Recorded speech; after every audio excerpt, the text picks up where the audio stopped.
sufragio obligatorio o voluntario? Esa es la pregunta de hoy.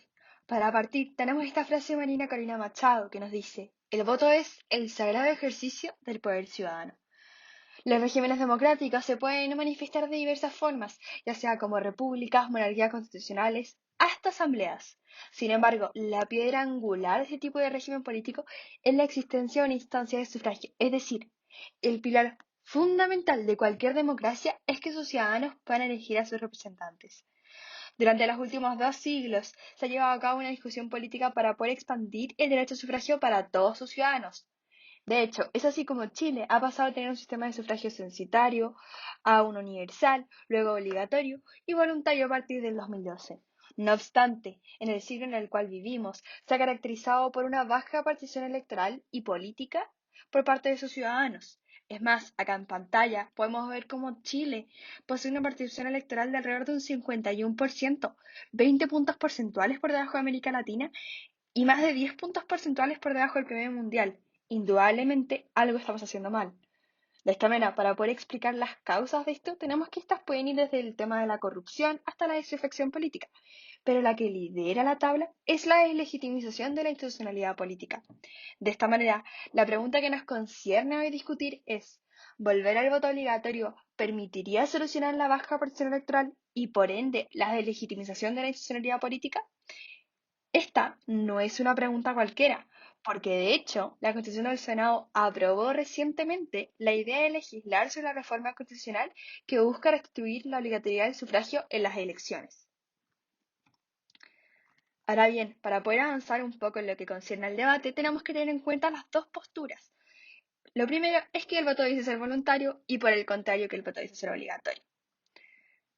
De esta manera, para poder entender en lo que es el voto, tenemos que saber, ¿es este un deber o un derecho? Desde un punto de vista del voto voluntario, se dice que el sufragio se consigue como un derecho y no como un deber de la ciudadanía. La imposición estatal de sufragar suprime la libertad individual de elegir. Por otro lado, desde el punto de vista del voto obligatorio, el sufragio es tanto un derecho como un deber de la ciudadanía, puesto que las democracias tienen como requisito mínimo de funcionamiento la participación de los ciudadanos. Los resultados de las elecciones afectan directa o indirectamente a terceros. Por tanto, su abstención causaría una externalidad negativa. Acá en pantalla podemos ver cómo la presión electoral a partir de 1990 ha caído en picada y cómo a partir del 2012, con la instalación del voto voluntario, esto se ha visto potencialmente disminuido en los últimos años. Luego, en lo que concierne a las ventajas y desventajas de cada uno, tenemos que por el lado del voto voluntario, su gran ventaja es que prevalece la promoción y no la coacción, siendo su desventaja que agrava el desinterés de la política, aumentando el abstencionismo. Desde el punto de vista del voto obligatorio, el lado positivo es que los partidos políticos mejorarían su oferta de candidatos para conquistar a nuevos electores, pero lamentablemente no resuelve este problema de participación y legitimización política existente. Luego, en lo que concierne a la realidad chilena, tenemos que desde el punto de vista del voto voluntario, las cifras al menos serían un poco más honestas y nos permitirían evaluar el avance que han tenido estas nuevas políticas consistentes a la participación.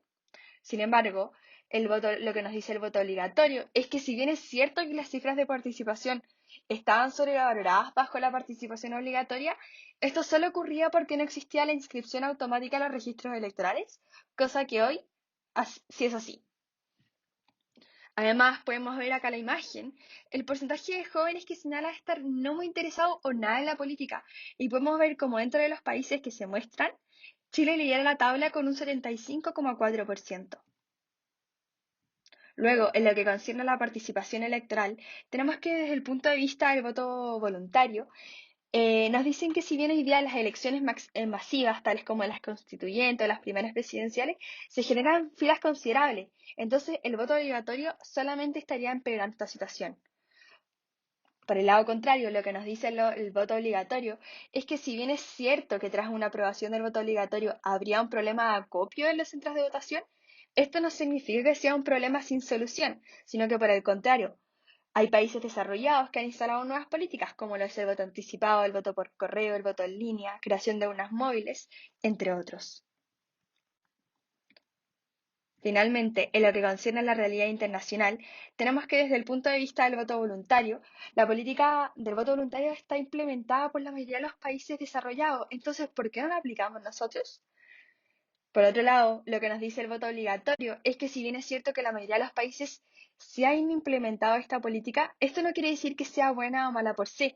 Las políticas públicas como esta deben estar alineadas a la situación local donde serán implementadas y tienen que estar definidas con objetivos claros.